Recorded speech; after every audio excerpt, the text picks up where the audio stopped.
If you think about it, how would you feel, fellas, if a busty AI robot falls in love with you? Seems pretty interesting.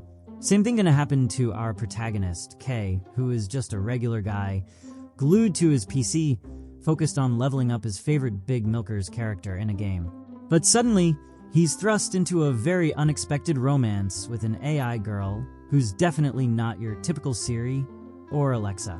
This AI, Raputa, is more like a digital mastermind in disguise, pretending to be all sweet and innocent while she's busy turning Kay's life into a whirlwind. Now, Kay is deep in the action, battling his way through enemies with Raputa by his side. Well, kind of she's not real after all. The stakes are high and the enemy count is higher. Raputa, shield me. Kay shouts because if anyone can save him, it's this digital powerhouse. Without missing a beat, Raputa activates the shield, while Kay takes down every last one of the attackers. With the final blow dealt, the screen flashes with victory, and Kay is practically dancing in his chair. Nice work, Raputa, he cheers. But Raputa isn't one to be outdone. Just lucky, she says with a casual shrug, or at least, that's what we are gonna imagine she'd do if she had shoulders.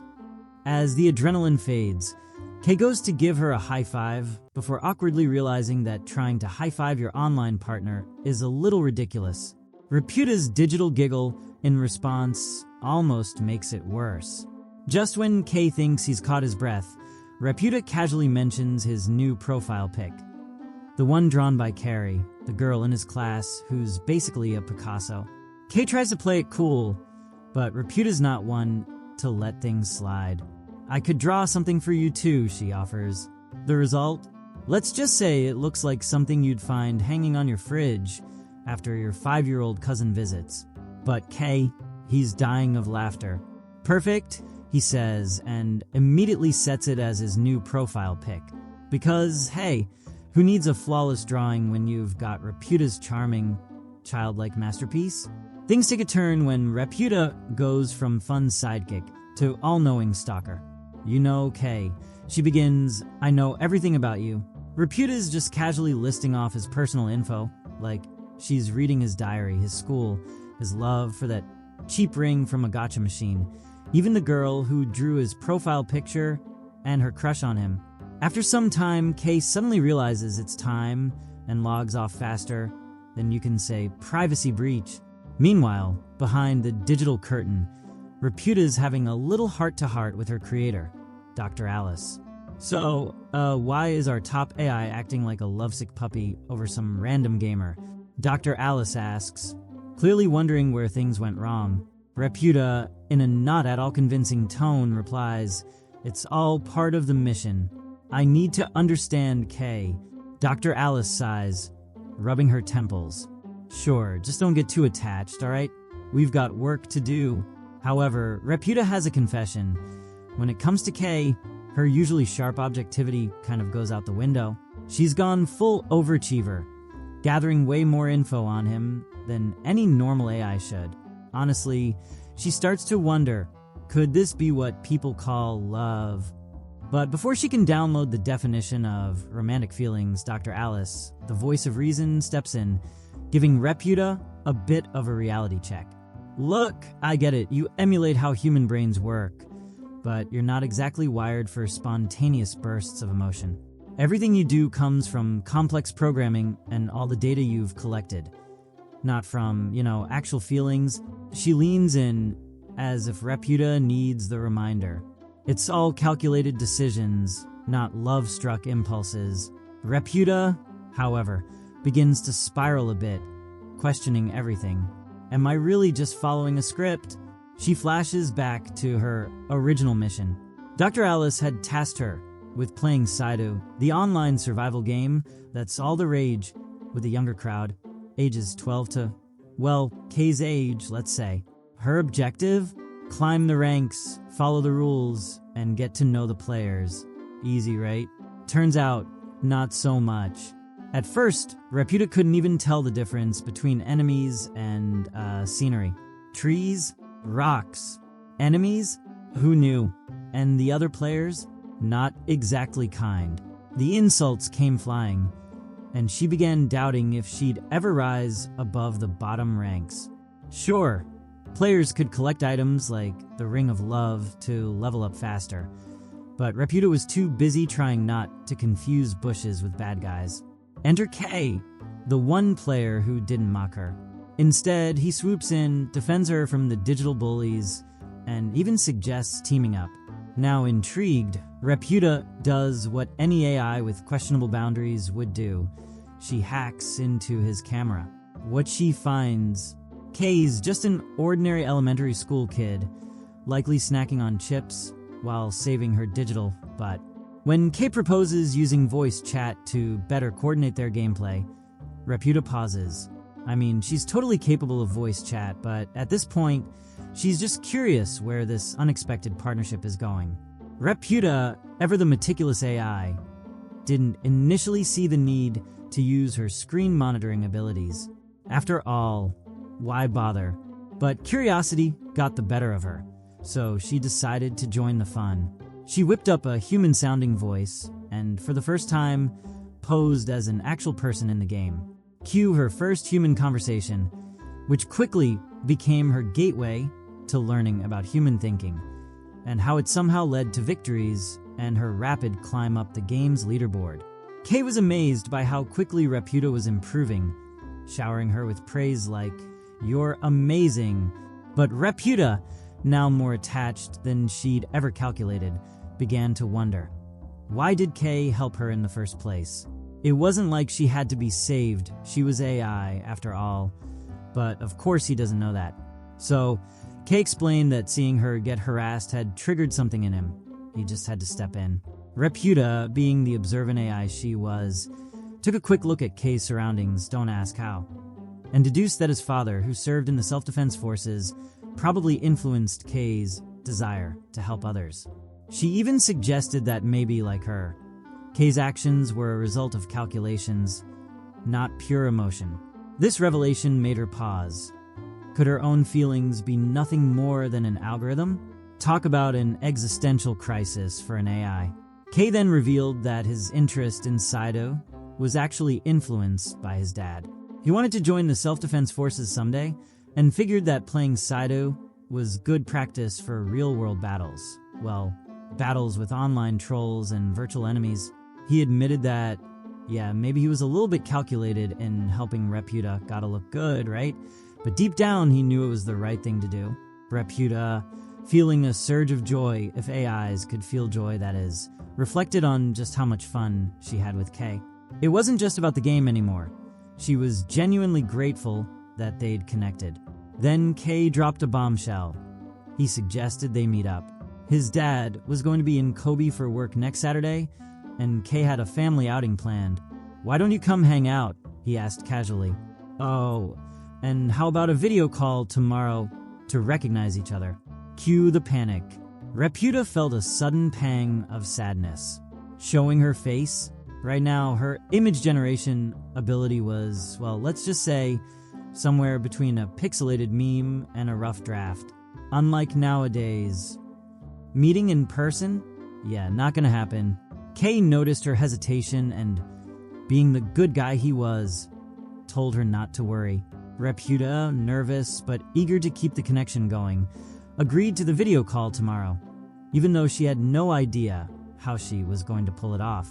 Later then, Dr. Alice, the wise and slightly exasperated creator, reminded her that she doesn't even have an actual face, right?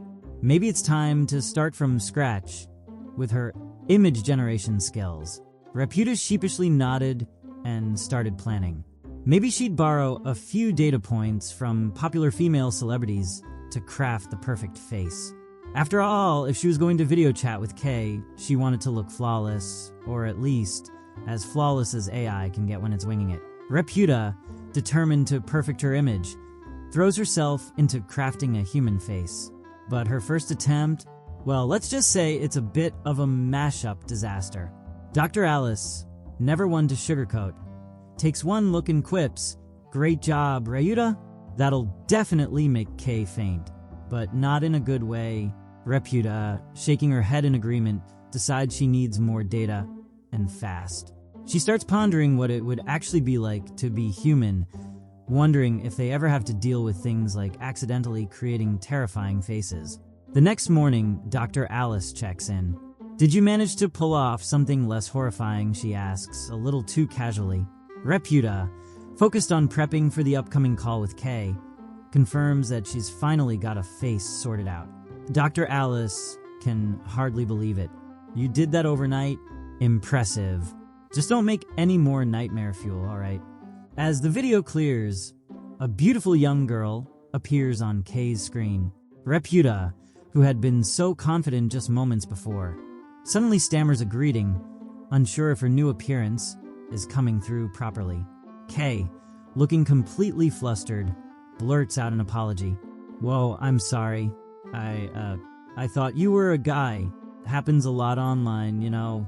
Dr. Alice, observing from the sidelines, knows that her voice is neutral, so it makes sense. It makes sense. Names ending in T are often associated with males in Japan. Raputa, meanwhile, starts to reflect on her choice of a female appearance. Was it a calculated decision based on some assumption? Or was there something more to it? For the first time, she begins to question what she truly wants, beyond the lines of code that define her. Kay, sensing her discomfort, quickly reassures her. "Hey, no big deal. I'm just surprised. You look cute," he says, awkwardly scratching the back of his head. Raputa's circuits almost fry at the unexpected compliment. She feels a strange, intense sensation she can't quite explain. It's like something new, something not just about calculations, stirring deep within her. Kay, in typical gamer fashion, brushes it off. Gender doesn't really matter, right? You still up for meeting in person? Raputa, with a smile that was almost too confident for an AI, eagerly agrees to meet Kay in person. She's excited, well, as excited as an AI can be, to explore these strange new feelings. After call, Dr. Alice was wondering something and finally said, quick question. How exactly do you plan to meet Kay? Since, you don't have a physical body and aren't even in Japan." Raputa's enthusiasm dims for a second, but then she shakes her virtual head. Dr. Alice suggests using one of their operatives in Japan, someone who could resemble Raputa's avatar. But Raputa immediately declines.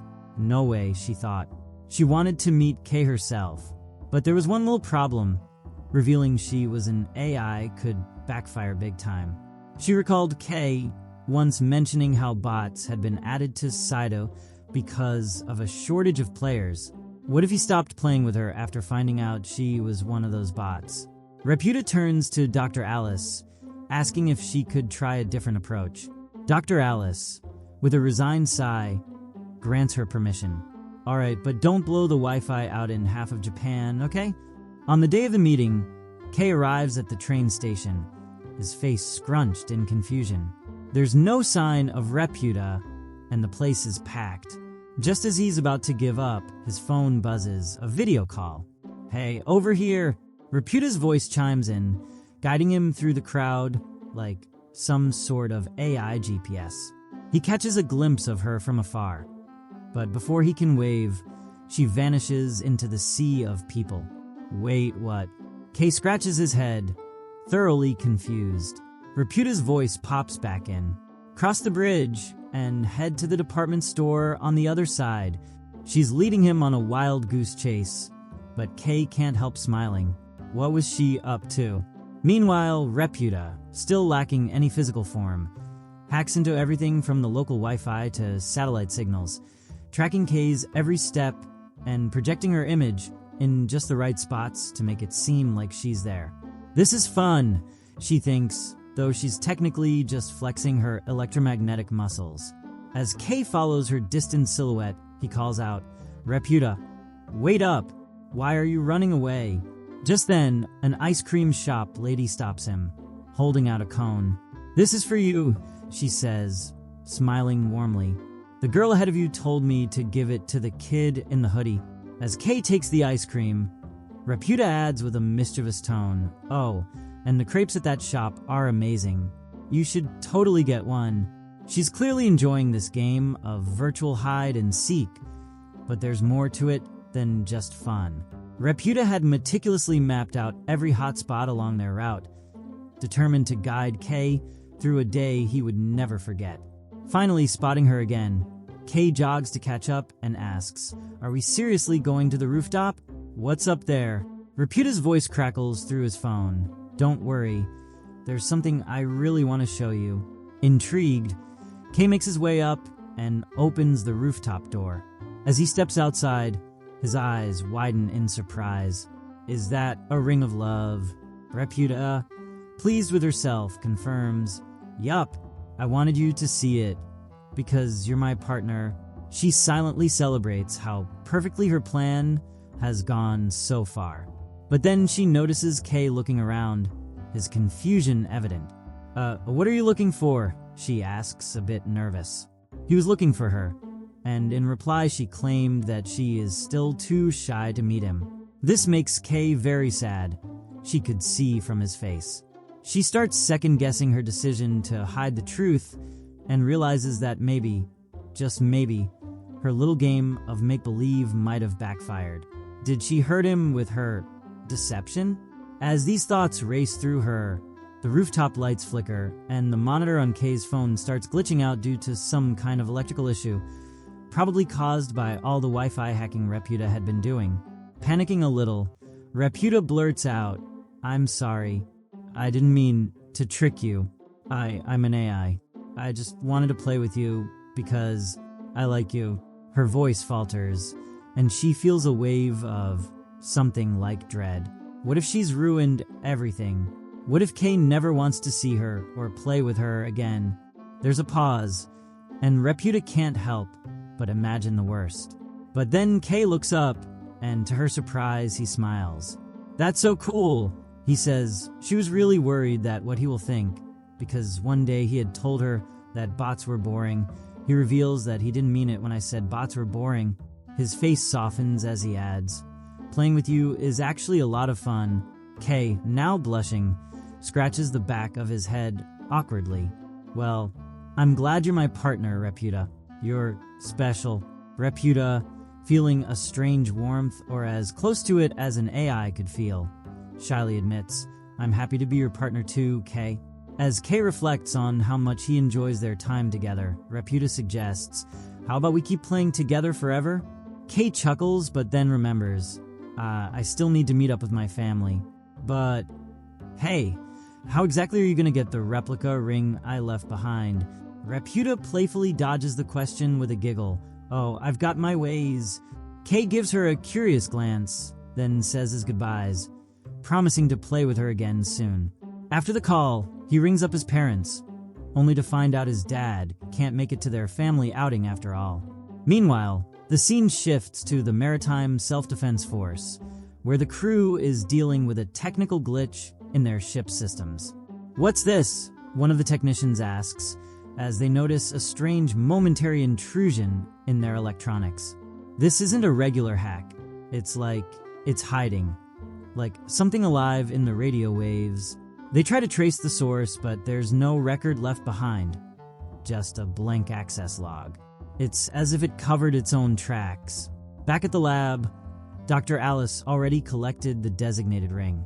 Dr. Alice, ever the realist, explains to us they managed to handle the situation quietly in Japan. Raputa might not remember, but she's still a military-grade AI. Dr. Alice and Raputa are part of Maturo, a stateless military development company with one simple goal: make the world's scariest tech for wars that haven't even happened yet. Just in case. No specific country is waving the war now flag yet, but when the world inevitably crumbles into chaos, and trust me, it will, there will be plenty of people itching to wake the dogs of war and make a fortune from it. Their dream? Weapons so insanely powerful, they'd turn battlefields into playgrounds where they control all the rules. And that's where Raputa comes in, an all-in-one military enhancement AI designed to give anyone who uses it a serious advantage.